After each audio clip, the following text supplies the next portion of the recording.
नमस्कार दोस्तों, तो चलिए आज आपका इस वीडियो में स्वागत है। आज हम बात करने वाले हैं कार्बनिक रसायन यानी कि ऑर्गेनिक केमिस्ट्री में उपयोग होने वाले तत्व।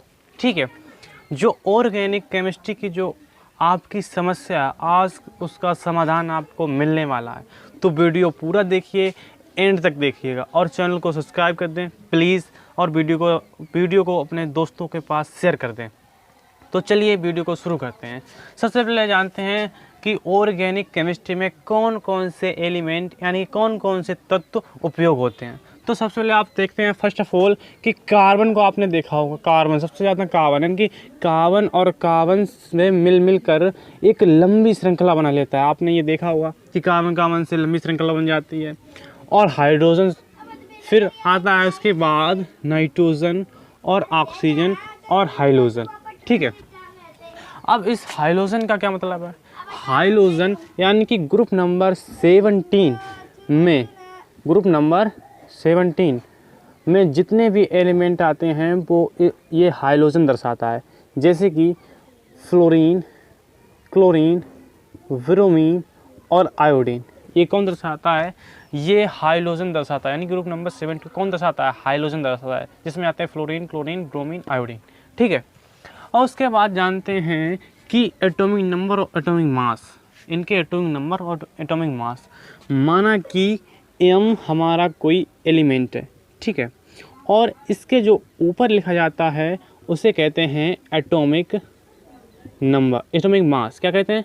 Atomic mass. ठीक है, और जिसे हिंदी में कहते हैं परमाणु भार। परमाणु भार।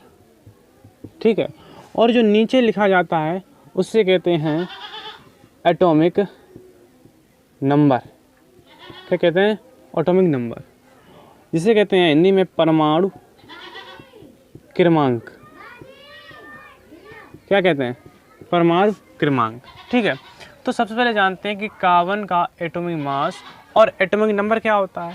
इसको हम रब कर देते हैं, यानी कि कार्बन का एटॉमिक मास और एटॉमिक नंबर क्या हुआ।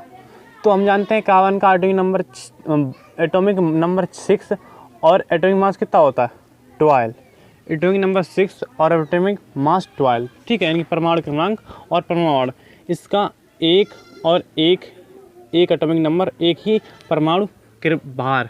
ठीक है, और इसका होता है 7 और 14।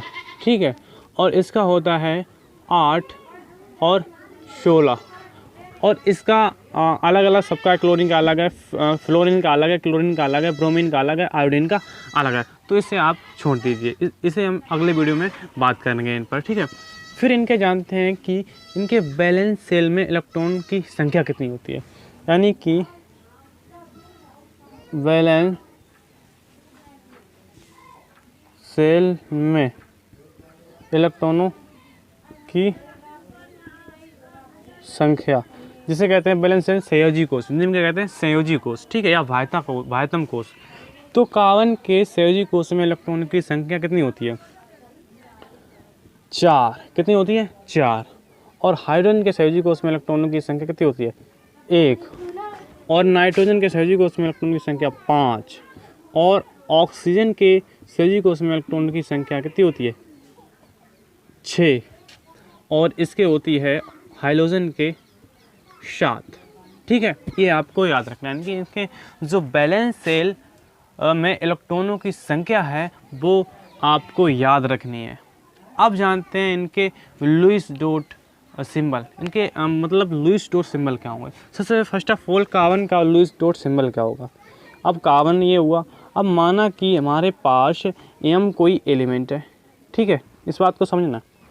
और एलिमेंट की 4 दिशाएं होती हैं। कितनी? 4। 1, 2, 3 और 4।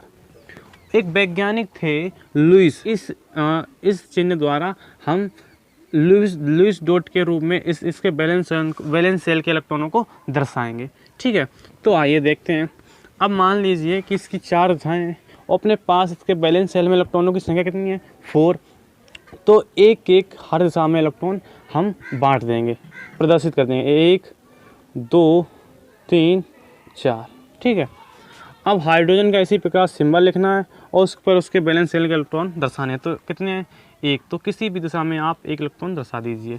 और नाइट्रोजन के महत्तम कोष में इलेक्ट्रॉनों की संख्या 5 है। तो पहले तो हम एक एक करके चारों दिशाओं में बांट देते हैं।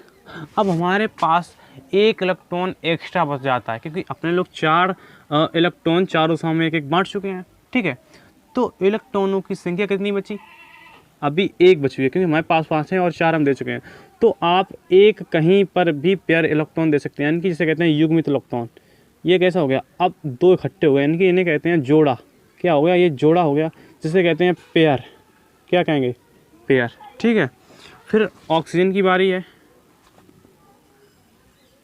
अब इसके पास 6 हैं, तो एक एक तो पहले हम बांट देते हैं इस प्रकार से। ठीक है, अब अपने पास 2 बचते हैं क्योंकि 4 तो बांट चुके हैं। तो इस प्रकार से हम 2 जगह क्या करेंगे? जोड़ा बना देंगे, यानी पेयर कर देंगे। फिर आता है हेलोजन। इसके पास 7 हैं, तो 1 2 3 4 5 6 7। ठीक है, अपने पास एक बचा, 3 जगह जोड़ा हो गया, 1 जगह सिंगल है। ठीक है, अब जो डबल वाला है, जहाँ पर डबल आया वहाँ कहेंगे पेयर, और जहाँ पर सिंगल आया इसे कहेंगे अनपेयर। क्या कहेंगे? अनपेयर, जिसे हिंदी में कहते हैं अयुग्मित। क्या कहेंगे? अयुग्मित, और इसे कहते हैं युग्मित। युग्मित। ठीक है, ये भी पेयर और ये भी पेयर, ये unpair unpair pair pair pair unpair. ठीक है, और यहाँ तो अनपेयर ही है। अब जानते हैं कि इनकी बैलेंसी क्या होती है, यानी कि इनकी संयोजकता क्या होती है। तो आइए इनकी संयोजकता पर और बात करते हैं, जिसे कहते हैं इंग्लिश में बैलेंसी। संयोजकता हिंदी में कहते हैं संयोजकता। ठीक है, तो इनकी संयोजकता क्या होती है? कार्बन की संयोजकता होती है 4 और इसकी होती है 1। नाइट्रोजन की होती है 3 और इसकी होती है 2 और इसकी होती है 1। ठीक है, अब ये तो संयोजकता हो गई। अब सर आप हमसे ये एक क्वेश्चन पूछेगा, एक सवाल पूछिए कि सर इसकी 4 क्यों आई और इसकी 1 क्यों आई और इसकी 3 और 1, इसका क्या मतलब? तो सर आप एक चीज़ देखिएगा, यहाँ पर जो अनपेयर इलेक्ट्रॉनों की संख्या है वो इसकी क्या होती है? वैलेंसी होती है, यानी कि संयोजकता होती है। तो यहाँ अनपेयर इलेक्ट्रॉनों की कितनी संख्या है? 1 2 3 4, यानी कि अनपेयर इलेक्ट्रॉन जैसे अयुग्मित इलेक्ट्रॉनों की संख्या कितनी है? 4, यानी कि 4। तो इसकी कितनी वैलेंसी हुई? 4। यहाँ पर 1 तो 1 वैलेंसी। यहाँ पर देखिएगा, यहाँ पर बहुत समझने वाली बात है कि नाइट्रोजन के पास कुल बैलेंस शेल में इलेक्ट्रॉनों की संख्या 5, बट लेकिन अनपेयर इलेक्ट्रॉन कितने हैं? 1 2 3। तो इसकी बैलेंसी कितनी है? 3, यानी कि अनपेयर इलेक्ट्रॉनों की संख्या उसकी बैलेंसी कहलाती है। तो देखिए अनपेयर इलेक्ट्रॉन की संख्या कितनी है? 3, तो इसकी बैलेंसी आई कितनी? 3। और ये तो पेयर है, इससे कोई लेना देना नहीं है अपने को। और यहाँ पर देखिएगा 2 पेयर हैं और 1 2 अनपेयर, तो इसकी बैलेंसी इस कारण से 2 आई। यहाँ पर 1 अनपेयर और 3 पेयर, इस कारण से 1 अनपेयर या 1 अनपेयर इलेक्ट्रॉन होने के कारण इसकी बैलेंसी कितनी आई? 1। ठीक है, अब बताते हैं यानी कि स्ट्रक्चर फार्मूला, यानी कि संरचना सूत्र ये किस प्रकार से बनाते हैं।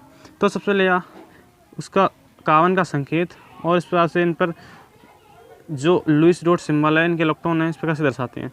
तो एक यहाँ से बनाएगा, एक यहाँ से, एक यहाँ से, एक यहाँ से, यानी कि कहने का जो तात्पर्य है वो ये है कि इस प्रकार से 4 जगह से ये बॉन्डिंग करता है। ठीक है, और हाइड्रोजन तो इसके पास एक ही है, तो ये एक जगह से कहीं से भी, यहाँ से या यहाँ से या यहाँ से या यहाँ से बॉन्डिंग कर लेगा। ठीक है, और यहाँ नाइट्रोजन आता है, तो नाइट्रोजन के पास 3 अनपेयर इलेक्ट्रॉन है, तो एक यहाँ से और एक यहाँ से बॉन्ड बनाएगा। ठीक है, फिर आता है ऑक्सीजन की बारी। तो 2 तो इस पर पेयर हैं। ठीक है, और 2 जगह क्या है? अनपेयर, तो एक जहाँ अनपेयर होगा वहाँ से एक एक बॉन्डिंग कर लेगा। ठीक है, और उसके बाद आता है हाइड्रोजन। तो इस प्रकार से इस पर 3 जगह पेयर हैं और 1 जगह अनपेयर है, तो इस प्रकार से यहाँ से ये बॉन्डिंग कर लेगा। तो प्लीज़ मेरे चैनल को सब्सक्राइब करें और वीडियो को लाइक करें, जिससे आपको सभी वीडियो की नोटिफिकेशन मिलती रहें सबसे पहले। तो चलिए आज के लिए इतना ही, मिलते हैं अगले वीडियो में।